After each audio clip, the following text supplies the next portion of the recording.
ઓછા સમયની અંદર સમય આપેલો, બધા ફોર્મ ભરેલા અને એક્ઝામ આપી દીધા પછી જો ટૂંકા સમયગાળામાં પરીક્ષાઓ લઈ લેવાતી હોય તો ભરતી પણ ટૂંકા ગાળામાં થવી જોઈએ. આ પહેલો પ્રશ્ન. આ થવી જોઈએ તો આનો વિલંબ થાય છે તો એ પાછળ ચોક્કસ કોઈ કારણોસર જવાબ અમને મળ્યા નથી. માગણી માત્ર એટલી જ છે, વર્ગખંડની અંદર તમે લાખો રૂપિયાનો કરોડો રૂપિયાનો ખર્ચો કરો, આ ભૌતિક સુવિધા સૌ શાળાઓ બનાવો, પણ એ શાળાઓની અંદર જ્યારે શિક્ષક નહીં હોય તો એ ગુજરાતનું ભારતનું શિક્ષણ ક્યાં જશે? અને શિક્ષક હંમેશા વર્ગખંડની અંદર શોભે અને શિક્ષક વર્ગખંડની અંદર નહીં હોય તો બાળક કઈ રીતે ભણી શકશે? જો સરકાર સંવેદનશીલ હોય તો એની સંવેદના આજે ક્યાં ગઈ છે? આ પ્રશ્ન સરકારને પૂછવો છે. તો અમે સંવેદનશીલ છે તો શિક્ષક છે ને એ દેશનું, ભારતનું, ગુજરાતનું ભવિષ્ય છે જે આવનારી પેઢીઓને તૈયાર કરે છે. તો એ તૈયાર કરનારી પેઢીઓ સાથે અન્યાય ક્યાં થાય? શા માટે આજે વિલંબ થાય છે અને શા માટે આજે એ ચાણક્યના કુળમાંથી આવેલો એ વર્ગ આજે રોડ ઉપર આવીને આવી જાહેરાતો કરે છે? આ માટે એકઠા થવું પડે. આ ગુજરાત સરકારના શૈક્ષણિક માટે ખૂબ જ એક નિરાશાજનક બાબત છે. તમે એમ કહો છો કે હમણાં જ શિક્ષણ મંત્રીએ વાત કરી કે અરસપરસ બદલી કેમ્પ પૂરો થાય પછી અમે ભરતીની જાહેરાત કરશું. તો એ બદલી કેમ્પ તો તમારો 2 મહિને પછી પણ થાય, પણ ઉમેદવારો વય મર્યાદા વટી ગયા છે એનો જવાબદાર કોણ? કાલ સવારે આજે પરિસ્થિતિ અમારા ઉપર થઈ છે, આવતીકાલે એ પરિસ્થિતિ જ્યારે શિક્ષણ ક્ષેત્રની અંદર, વિધાનસભાની અંદર, સરકારની અંદર બેઠેલો દરેક વ્યક્તિના પરિવાર ઉપર આવશે ને ત્યારે એને ચોક્કસ ખબર પડશે. જ્યારે પરિસ્થિતિ બદલો, જ્યારે બીજાનું સ્થાન લો ને ત્યારે અંદરની વાસ્તવિકતા છે ને એ અનુભવ થાય. એસીના રૂમમાં બેસી લેવાથી, માત્ર વાતો સાંભળી લેવાથી સરકારને આ વસ્તુની ખબર પડવાની નથી.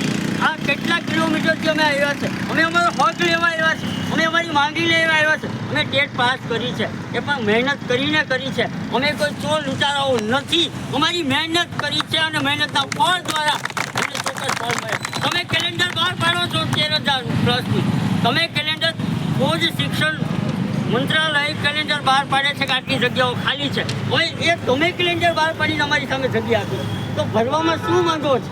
અહીંયા હું પહેલાં કોઈને ખબર નથી કે 13,500 જગ્યા ખાલી છે. તમે સામે ચાલીને કેલેન્ડર બહાર પાડ્યું છે તો એ કેલેન્ડર મુજબ ભરતી કેમ નહીં? અને બદલી કેમ્પ છે તો બદલી કેમ્પ 1 મહિનામાં પૂર્ણ કરવો હોય ને તો થઈ શકે અને બીજા મહિનાની અંદર તમે જાહેરાત પણ આપી શકો, પણ નહીં. આ તમારી કંઈક ને કંઈક ઢીલી નીતિ આ ઉમેદવારો વય મર્યાદા વટાવી જાય છે ને એ દોષિત ના બને. અને જીવનની અંદર આજે કહું છું, જીવનની અંદર બધું લઈ લેવું પણ કોઈની અંતરની આત્માનો જો એક પોકાર મરી ગયો ને એ પણ શિક્ષકના આત્મા જો જ્યારે કંપની ઉઠશે ને ત્યારે એક વસ્તુ યાદ રાખજો, આ દેશના ભવિષ્યના નિર્માણ માટે જ્યારે શિક્ષક આટલી મહેનત કરીને રોડ વચ્ચે ભરેડા પાડતો હોય ને તો એ ચાણક્યના શિક્ષકના કુળમાંથી આવે ને. ચાણક્યએ કીધું હતું કે શિક્ષક કભી સાધારણ નહીં હોતા, પ્રલય और निर्माण उसकी गोद में बोलते हैं.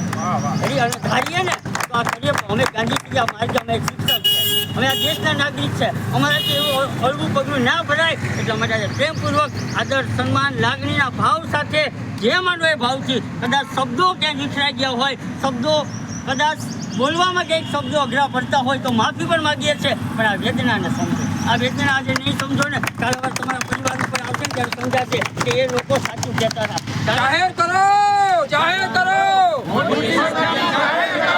જાહેર કરો ભાઈ, જાહેર કરો, જાહેર કરો ભાઈ, જાહેર કરો, વધારો કરો ભાઈ, વધારો કરો, વધારો કરો ભાઈ, વધારો કરો,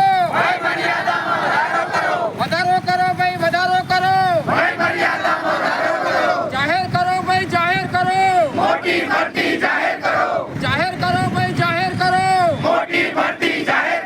વધારો કરો ભાઈ, વધારો કરો. ભારત માતા કી જય, ભારત માતા કી જય. લડેંગે,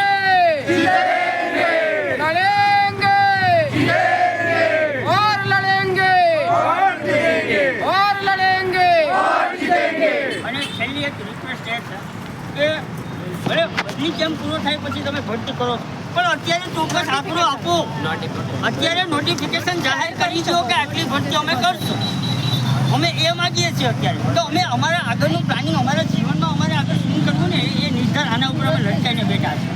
અમે આમ પણ આગળ નથી જતા, પાછળ નથી જઈ શકતા. એટલે તમે બદલી કેમ પૂર્ણ કરો પછી કરો, પણ અત્યારે એક નમ્ર અરજ છે, નમ્ર વિનંતી છે, નમ્ર નિવેદન છે કે તમે ભરતીનો ચોક્કસ આંકડો જાહેર કરો કે કેટલી ભરતી કરશો અને કયા મહિનામાં કરશો. જો તમે સમયસર ચૂંટણી લઈ શકતા હોય, તમે ચૂંટણીનો કાર્યક્રમ સમયસર પૂર્ણ કરી શકતા હોય તો તમારામાં એટલી તાકાત છે કે તમે કોઈ પણ ભરતી કરી શકો.